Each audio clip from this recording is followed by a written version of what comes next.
가끔 이 삶에 의욕이 없을 때가 있습니다. 그리고 사역의 방향을 잃어버릴 때가 있을 때면 저는 재래식 시장에 갑니다. 어딜 간다고요? 재래식 시장 가면은 사람들이 박수를 막 쳐요. 골라 골라. 딱 한 번 봤어요. 골라 골라 골라. 아줌마도 골라, 아저씨도 골라. 하나에 5,000원, 만원. 열심히 노점 이렇게 펼쳐놓고 장사를 해요. 야채도 팔고. 근데 뭐 이제 오늘날처럼 이렇게 제대로 된 이렇게 세팅한 그런 장소가 아니라 그냥 길바닥에다가 놓고. 예전에 그 금천구 그 시흥동에 가면 재래시장이 꼭 있어요. 제가 거기를 늘 갔는데 거기 가면은 뭔가 말할 수 없는 힘을 얻고 돌아옵니다. 공부를 열심히 해야 되겠다, 집에서 열심히 책을 봐야 되겠다, 의욕을 가지고 공부를 하지만 사람들이 많은 이 도서관에 가서 젊은 청년들과 함께 책을 읽다 보면 거기에 뭔가 얻는, 말할 수 없는 에너지가 있다는 것을 보게 됩니다. 그래서 에너지를 다시 충전하고, 야, 저렇게 열심히 청년들이 책을 읽는데 나도 같이 함께 읽어야 되겠다, 뭐 이런 에너지를 얻고 온다는 거예요. 여러분, 집에서 아무리 좋은 이 진수성찬의 여러분 음식을 먹더라도 교회에서 여러분 몇 가지 안 되는 그런 반찬으로 우리 성도님들과 함께 밥을 먹자고 한다면은 여러분 밥맛이 너무나 맛있다는 거예요. 왜 이렇게 맛있을까? 집에서는 막 20가지 뭐 10가지 반찬이 되지만 교회 와서는 뭐 4-5가지 반찬을 가지고도 맛있어요. 그렇죠? 재래시장에서 열심히 일하는 상인들의 얼굴을 보면서 하루하루 최선을 다하는 그 모습을 보며 위로와 힘을 얻고 돌아옵니다. 아마 일하는 상인을 보면서 아유 불쌍하다 이렇게 생각하시는 분은 없으실 것 같아요. 사람들은 나름대로 각자의 인생 열심히 살고 나름대로 행복을 추구하면서 살아가고 있습니다. 저 사람들을 보면서 저분들이 저렇게 살아가는 것에 대해서 저는 하나님의 은혜다라고 믿습니다. 우리가 이 세상에, 이 땅에 자유를 누리고 꿈을 가지고 나름대로 최선을 다해 살아갈 수 있는 것은 마지못해서 사는 것이 아니라 하나님의 은혜 때문에 사는 것이다라는 거예요. 할렐루야. 며칠 전에 강화 교동도를 통해서 북한 사람이 넘어왔대요. 야, 그렇게 쉽게 넘을 수가 있나? 나도 한번 쉽게 가볼까? 이런 생각이 들어요. 자주 가봤거든요. 근데 거기서 넘어왔어요. 걸어서. 근데 여러분, 그 사람이 하는 말이 지금 우리나라가 얼마나 잘 살고 평화로운지 북한과 비교가 되는 거예요. 여러분, 북한 사람은요 자유롭게 여행도 다닐 수가 없어요. 철저한 감시 속에 김일성, 김정은이의 노예 생활을 하고 있다는 겁니다. 여러분, 탈북한 사람들이요 남쪽을 향해서 보면은요 저녁에 북녘은 칙 같은 어둠인데 남쪽은 막 불이 그냥 환해되는 거예요. 막 길바닥에 왜 이렇게 전기를 아끼지 않고 그냥 불빛을 받쳐놨는지 도무지 이해가 되지 않을 정도로 그렇게 불이 환하다는 겁니다. 여러분, 우리는 은혜 속에 살고 있으면서도 이것이 은혜인지 은혜조차도 모르고 있다는 거예요. 원하는 것을 얼마든지 원할 수가 있어요. 가질 수가 있어요. 여러분, 이마트 가면은요 다 있어요. 와, 없는 게 없어요. 과일도 있고, 내가 모르는 과일, 먹어보지도 않는 과일들이 팔더라고요. 돈만 있으면 다 사 먹을 수 있어. 그렇죠? 24시간 여러분 우리가 가고 싶은데 다 갈 수 있어. 밤에 이렇게 설교 준비하다가 새벽에 이렇게 보잖아요. 사람들이, 여자들이요 막 돌아다녀. 레깅스만 입고 막 활보하고 돌아다녀. 뭐 하는 거예요? 운동하느냐고, 살 빼려고. 여러분 새벽 1시에도 여자가 돌아다닐 수 있는 그런 세대에 우리가 살고 있다는 거예요. 얼마나 자려운 삶을 살고 있는가. 모든 것이 하나님으로부터 오는 은혜다. 할렐루야. 우리가 지금 살아가고 누리고 있는 거, 여러분 혹시 이런 것에 대해서 감사하지 못하고 불만을 가지고 계신 분들이 계시다라고 한다면, 여러분 우리가 너무 높은 곳을 바라보기보다는 나보다 더 낮은 곳, 낮은 사람 바라보는 것이 어떨까? 1920년 미국의 어느 유망하고 똑똑한 명문가의 가정에서 태어난 청년이 있답니다. 이 청년은 정말 남부를 것 없는 그런 사람이요, 천부적인 타고난 재능을 가졌어. 골고루 갖췄어요. 고학력, 오늘날 말하면 하버드대, 지능도 높아. 또 용모도 현빈처럼 키도 크고 이뻐, 잘생겼어. 남부를 것 없는 그런 모든 것들을 갖춘 이 청년이 있답니다. 운동도 잘하고 모든 악기도 다 다룰 줄 알고 피아노도 독주를 열 만큼 여러분 천재적인 재능을 가지고 있는 청년이 있었답니다. 사교성도 좋고 여자들에게도 얼마나 많은 인기가 있었는지 말재주가 좋아서 사교계에도 유명한 그런 청년이었대요. 유망한 청년이었대요. 이렇게 불할 것 없는 모든 것을 여러 고루 갖춘 이 청년이 여러분 무엇에 전념했을 것 같습니까? 그가 무엇을 위해서 살아가야 했나요? 이 청년의 운명이 여러분 어떻게 펼쳐졌을까요?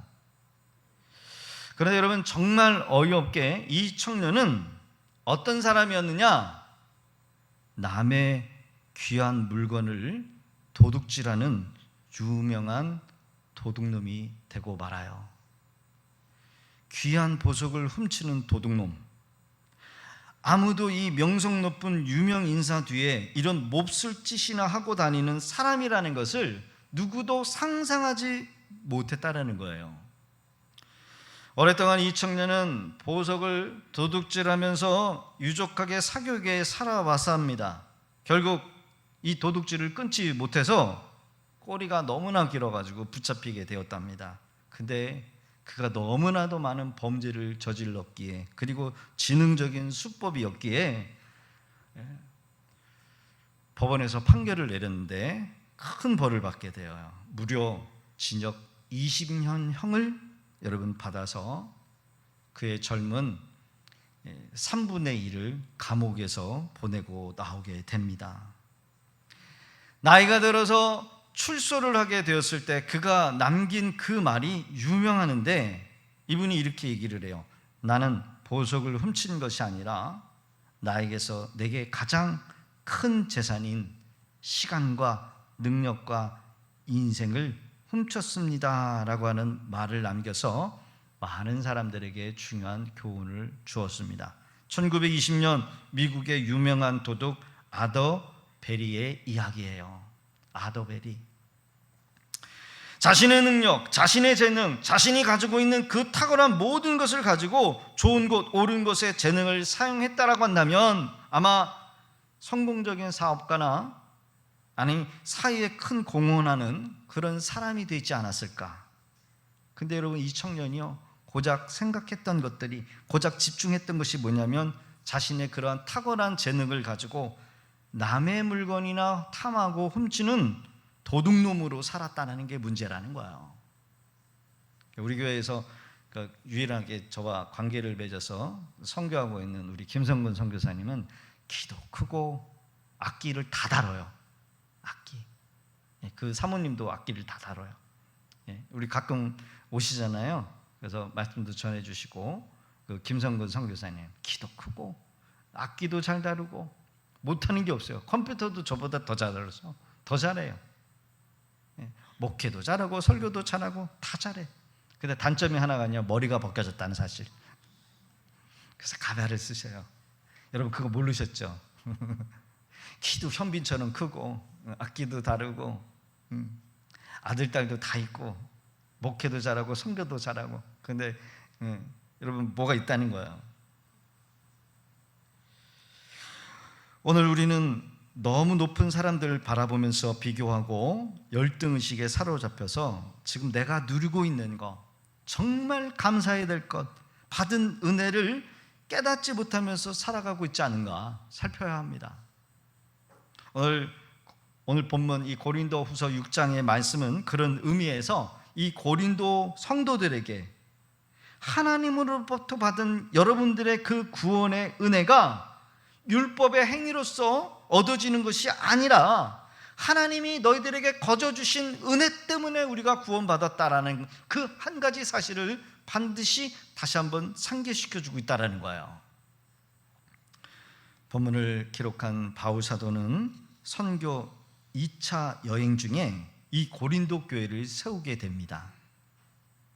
이 고린도 교회 가서 3차 전도 여행 때 가서 보니까 그들이 다른 율법을 통해서 구원을 받으려고 애를 쓰고 있다는 거예요. 얼마나 여러분 기가 막힌 일입니까? 다시 한번 그들에게 서신서를 보낸 것이 바로 고린도 후서요. 하나님이 주시는 구원은 예수 그리스도를 믿는 믿음으로 구원받은 것이라는 것을 다시 한번 상기시켜 주시는 내용, 그것이 오늘 본문의 말씀이라는 겁니다. 여러분, 구원의 은혜가 너무 커서 그냥 공짜로 받기에 감지덕지할 수 있어요. 그래서 어떤 사람은 도무지 이 은혜를 어떻게 그냥 공짜로 받을 수 있겠느냐 반문하시는 분들도 계십니다. 어떻게 나 같은 사람이, 아니 옆에 있는 옆집 아저씨는 법 없이도 착하게 사는데 그 사람은 구원받지 못하고 왜 나 같은 사람이 하나님의 은혜로 구원받아 이 자리에 나와 있을까? 도무지 이해가 되지 않아요. 그러나 여러분요, 반대로 어떤 사람도 하나님이 요구하시는 의의 단계에 이를 수 있는 사람은 단 한 사람도 없다라는 거예요. 하나님이 요구하시는 의의 단계, 여러분, 하나님이 요구하시는 의의 단계에 이르려면 첫 번째로는요, 죄가 하나도 없어야 돼요. 죄가 없어야 하나님이 요구하시는 의의 단계에 이른다는 거예요. 두 번째로는요, 아예 처음부터 죄를 모르는 사람이어야만 한다는 겁니다. 그런데 여러분, 우리는 태어날 때부터 죄가 뭔지 알잖아요. 거짓말도 하고 남 미워하기도 하고, 또 전도하다 보면 우리 죄인입니다 그러면 저는 죄진 죄가 없는데요 이러지만, 이런 솔직히 말하면 다 죄인이요. 다 죄인이요. 세 번째로는 하나님이 요구하시는 율법을 완벽하게 지켜낼 수 있는 사람이어야 하나님께서 요구하시는 의에 이룰 수 있다는 거예요. 근데 여러분, 율법 하나만 어겨도 우리는 10가지, 9가지 다 어기는 존재라는 겁니다. 근데 여러분, 이것을 충족시켜 줄 수 있는 의인은 단 한 사람도 있다 없다? 없어요. 이러한 욕구를 충족시켜 줄 수 있는 사람은 아담과 하와 이후에도 없었어요. 오직 하나님의 아들 예수 그리스도만이 충족시켜 줄 수 있는 참 하나님이시다라는 거예요. 그래서 예수님이 동정녀 탄생으로 이 땅에 오셔야 되고, 남자의 유전자가 아닌 성령으로 잉태됐어야만 하는 그런 하나님의 사람이고 참 사람이었기에 죄도 모르고 죄와 상관도 없으신 흠없는 우리 예수님이 인류의 죄를 짊어지시고 십자가에서 하나님의 요구하시는 의를 이룰 수 있다는 거예요. 그래서 예수님이 십자가에 죽으셨어야만 한다는 겁니다. 누구든지 예수를 믿기만 하면 예수님의 그 의가 내 의가 되는 거예요. 여러분, 이것이 구원이요, 이것이 하나님이 요구하시는 공의와 의라는 겁니다.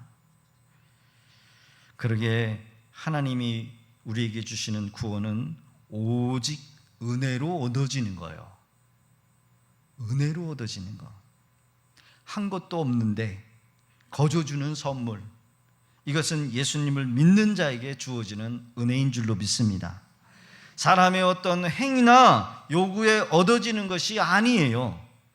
그 큰 은혜 입은 우리가 구원받고 난 이후에 무언가를 행해서 그 은혜를 내 힘으로 갚으려고 하는 그 자체가 여러분요, 불신이라는 거야. 불신.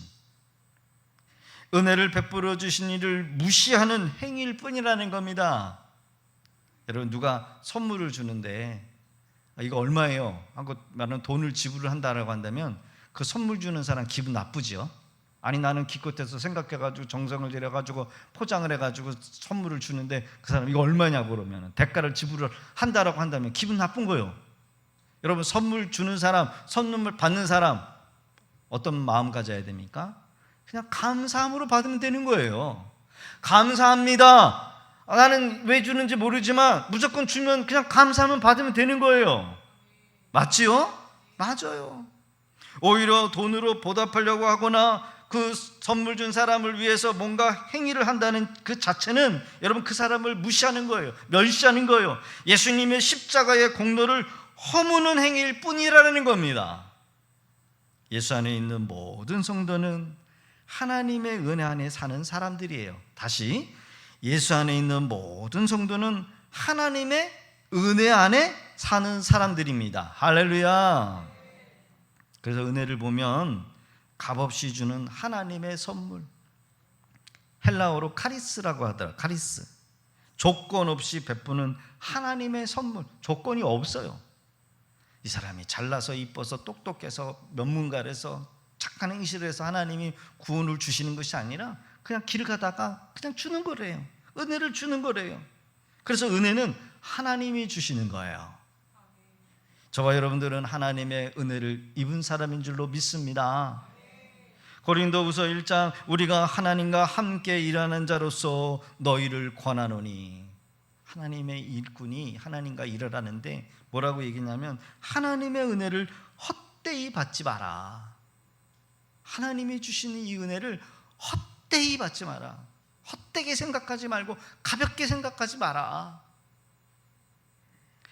값없이 무조건 베풀어 주신 이 하나님의 은혜를 받았다면, 예수님으로부터 구원받았다는 이 사실을 우리가 뭐 해야 될까요? 늘 고백하면서 감사할 외에는 없는 줄로 믿습니다. 늘 고백하고 감사하는 거, 이게 우리가 해야 될 일이래요. 늘 감사하고 늘 고백하는 거. 그리고 그 다음에는 어떻게 이 주신 은혜를 가지고 살아가야 하느냐, 여러분 이것을 고민하면서 사는 거예요. 이 주신 은혜를 어떻게 가지고 살아야 할까? 어떻게 주신 이 은혜를 지키면서 이 은혜에서 살아가고 있느냐, 여러분 이것이 중요한 우리의 문제라는 거예요. 오늘을 살아가고 있는 성도님들, 고린도 교회 성도들처럼 하나님의 구원이 너무나 커서 뭔가 더 지켜야 되고 뭔가 더 행해야 하는 것은 아닌가? 아니면 은혜를 받았다는 이 사실조차도 깨닫지 못하면서 은혜 받은 자로서의 합당한 삶을 살아내지 못하는 것이 아닐까? 여러분 우리는 거기에 고민을 해야 한다는 거예요. 어느 유명한 소설에 예수님께서 고쳐주신 그 사람들의 이후에 대해서 관심이 많아가지고 그걸로 소설로 작품을 남겨서 유명한 그런 분이 계시더라고요. 문둥병을 고침받은 후에 과연 그 사람은 그런 은혜를 입고 어떤 삶을 살았는가? 여러분 성경에는 없어요, 그렇죠? 문둥병 10명 중에 단 한 사람만 예수님 앞에 와서 감사했더니 그 사람이 구원받았잖아요. 근데 그 사람이 그 이후에 어떤 삶을 살았는지 모르는 거예요. 38년 동안 여러분요, 누워있는 사람이 예수님이 오셔가지고 내 자리를 들고 일어나 걸어가라, 그리고 그 다음에 그 사람이 어떤 삶을 살았는지 몰라. 성경을 말해 주질 않으니까. 거기에 대해서 소설을 써서 정말 많은 사람들에게 생각을 준 그런 작품이 있대요. 예수님이요, 어느 한 날 알코올 중독자를 만납니다. 어디서 많이 본 사람 같아요. 내가 당신을 어디서 본 적이 없습니까? 그분이 대답을 합니다. 아, 있지요. 나는 원래 절름발이었습니다. 예수님, 당신이 고쳐주셔서 제가 이렇게 걷게 되었답니다. 절름발이었을 때 내가 이렇게 저렇게 얻어먹고 살았는데 건강해지고 나니까 할 일이 없어요. 또 누가 환영해 주지도 않고, 그래서 이렇게 저렇게 살다 보니까 타락해서 결국은 제가 알코올 중독자가 되었습니다. 참 한심하죠. 또 한 곳에 가서 예수님을 만나, 여러분 한 사람이 있는데 그 사람이 싸움질을 하고 있어요. 싸움질. 아주 혈기가, 주먹이 여러분 하나 믿고 여러분 족복이 되었다는 거예요. 그 족복을 예수님이 만났어요. 가만히 보니까 옛날에 본 사람이었습니다. 자네는 어떻게 폭력배가 되었나? 예수님 죄송하지만 저는 원래 시각장애인이 있지 아니었습니까? 앞을 보지 못하는 시각장애인이 있지 않았습니까? 저의 눈을 예수님이 치유해 주시고 난 이후에 제가 얼마나 감사했는지요. 근데 여러분 장님이었을 때는 동냥하면서 얻어먹고 살았는데 이제 정상인이 되고 눈이 보게 되니까 여러분 일할 수 있는 게 없는 거야. 그리고 눈을 뜨게 되니까 여러분 눈 감았을 땐 몰랐는데 눈 뜨고 나니까 여러분 안 입고 온 사람들이 너무나 많다는 거예요. 그래가지고 더럽고 치사하고 모순되고 부조리 부정부패 사치와 타락하고 있는 그 사람들을 바라보면서 울분이 나게 되어서 주먹을 쓰다 보니까 이제는 내가 족복이 되었습니다. 오늘을 살고 있는 우리에게 많은 생각을 하게 하는 이야기입니다. 여러분 어떻게 보면 이 문둥병, 어떻게 보면 이 시각 장애인 이후의 이 삶이 어떻게 보면 우리의 모습이 아닐까. 여러분 성도는요 은혜 받은 사람들입니다. 은혜 받은 사람이에요. 성도는 받은 은혜를 누리면서 은혜를 지켜야 하고 은혜 안에 살아가는 사람들이라는 거예요. 할렐루야. 저와 여러분들은 은혜 받았어요. 그 은혜를 누리고 은혜를 지키면서 살아가야 될 삶이 우리의 삶이에요. 여러분 은혜를 은혜되게 하는 길이 무엇일까요? 은혜가 은혜 되려면 먼저 깨달음이 있어야 한다는 거예요. 깨달음이 중요하대요. 내가 과거에 얼마나 은혜 가운데 있었는가, 내가 은혜를 얼마나 헤아릴 수 있는지, 은혜를 은혜로 아는 지식이 있어야 비로소 진정한 감격이 따라온다는 거예요. 은혜를 모르기 때문에 은혜 가운데 살면서도 내가 얼마나 큰 은혜 속에 사는지 몰라요. 저는 가끔 교회 홀로 예배당에 앉아서 기도할 때쯤이면 이 교회가 지금까지 어떻게 세워졌는지 생각하게 됩니다. 그러면서 감사할 때가 있어요. 코로나 터지면서 교회를 세웠고 코로나가 터지면서도 예배를 못 드리는 그런 상황 가운데에서도 계속해서 우리가 기도하면서 금식 기도하면서 교회를 세워왔어요. 성도들의 어려움이 있고 성도들이 가슴 아파 교회를 떠나는 성도들을 보면서 여러분요 교회가 어떻게 지금까지 왔는지 그렇게 뒤안길을 생각해 봅니다. 그런데 여러분요 감사는요 풍족하고 평안할 때가 아니었습니다. 결코 풍요한 가운데 유족한 가운데 있지 않다는 거예요. 여러분 우리말 중에 배고픈 사람이 찬밥 더운 밥 가리랴 라고 하는 말이 있지요. 여러분 절박한 상황 가운데 있는 사람에게는 작은 것 그 하나라도 크게 느껴져요. 여러분 우리가 풍요로울 때는요 10,000원짜리 1,000원짜리 아낌없자가 여러분 없잖아요. 1,000원도 아쉬워. 1,000원도 절박할 때는 여러분 정말 힘들어요. 가난하고 절박한 가운데 있는 사람들에게 도움을 주면은요 감사한 마음이 일어나지요. 그러나요 풍족하고 넉넉한 가운데 있는 사람들에게 여러분 생각해서 내가 그 사람에게 뭔가를 베풀었는데 그 사람이 이렇게 생각할 수 있어요. 아니 지금 나를 무시하는 거야? 나 지금 무시하고 있어? 라고 생각한다는 거예요. 역경 중에 있는 사람은요 작은 일에도 감사합니다. 역경 중에 우리가 하나님의 은혜를 생각해야 돼요. 할렐루야. 역경 중에 있는 사람은 작은 일에도 감사하기에 감사합니다. 감사로 느껴져요. 지금 내가 잘 나갈 때 하나님의 은혜를 쉽게 생각할 수 있어요.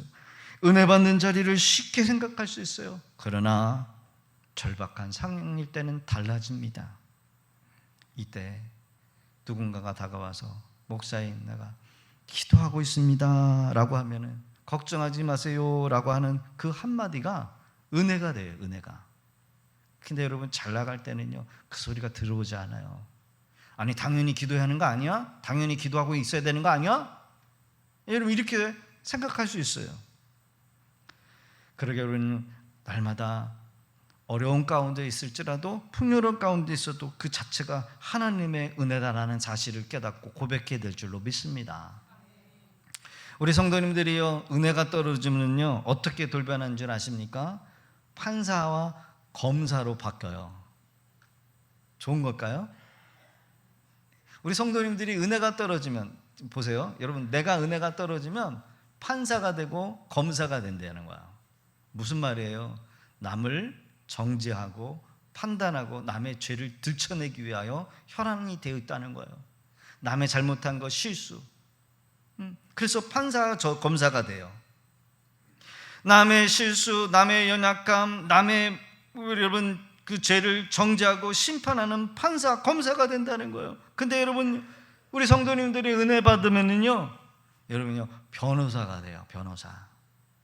여러분 변호사가 하는 일이 뭐예요? 다른 사람을 여러분 변호하는 거예요. 판사님, 이 사람이 조금 실수했지만 좀 생각 좀 해주세요. 남의 잘못에 남의 허물을 변호하고 덮어주려고 하는 변호사가 된다는 거예요. 여러분 혹시 내가 남을 판단하고 남의 여러분 허물을 자꾸 들춰내는 그런 여러분 판사와 검사의 역할을 하고 있다라면 아, 내가 지금 은혜가 떨어져 있구나라고 생각하시면 되는 줄로 믿습니다. 그러나 반대로 내가 은혜 받고 있다라고 한다면 다른 사람의 용서에 아, 그럴 수 있어. 나도 실수하니까.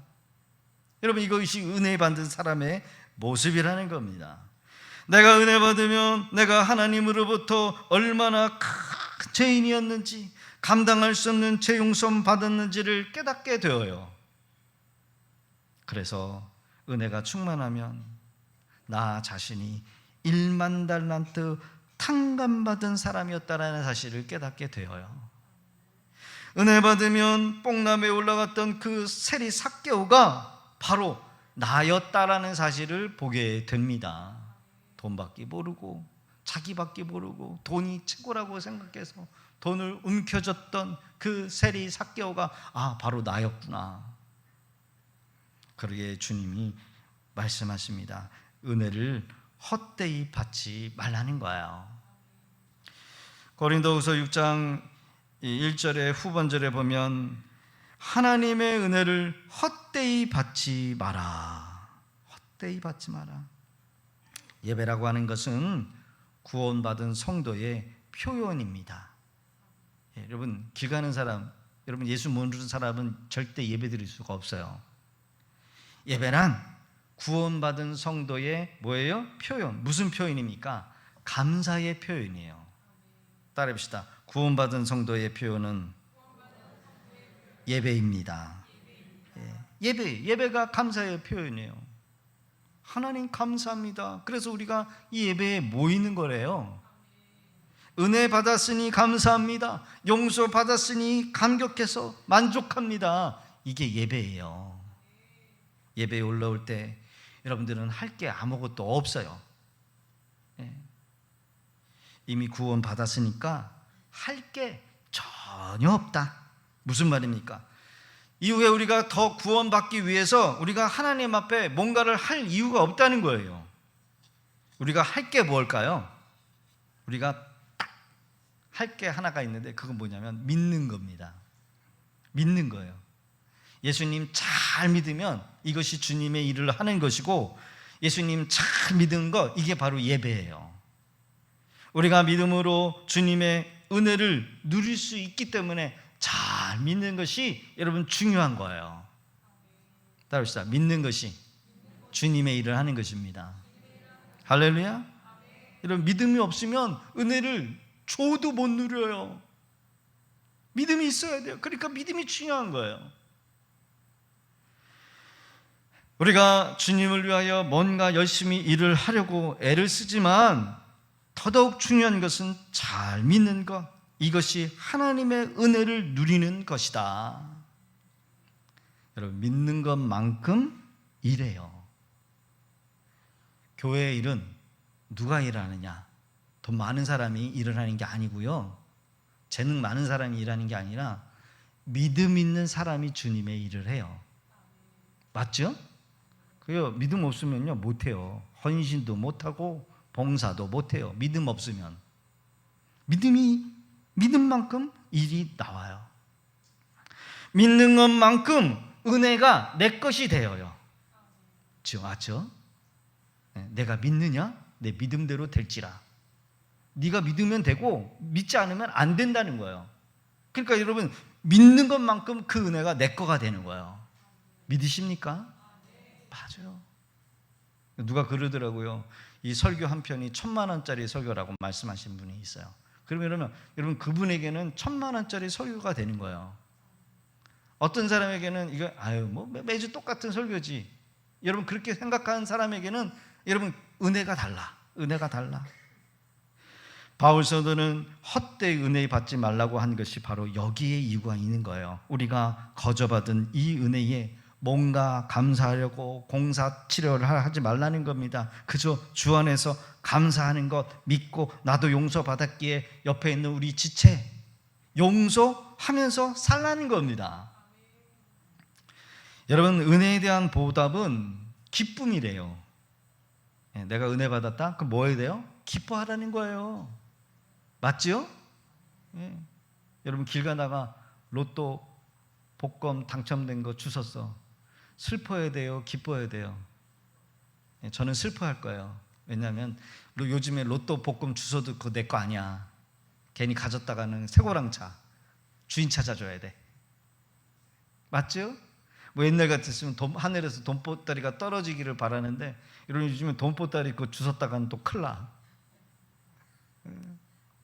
여러분, 기쁜 일이 있을 때 기뻐해야 한다는 거예요. 6절에 10절에 기로 보면 근심하는 자 같으나 항상 기뻐하고, 가난한 자 같으나 많은 사람을 부요하게 하고, 아무것도 없는 자 같으나 모든 것을 가진 자로다. 여러분, 이것이 은혜 받은 사람들이 하는, 여러분요, 나타나는 현상이래요. 근심하는 자 같으나 항상 기뻐하고, 가난한 자 같은 사람, 많은 사람들을 부유하게 하고, 아무것도 없는 자 같으나 모든 것을 가진 자. 이게 바로 은혜 받은 사람, 은혜 받아서 기뻐하는 사람의 삶이라는 겁니다.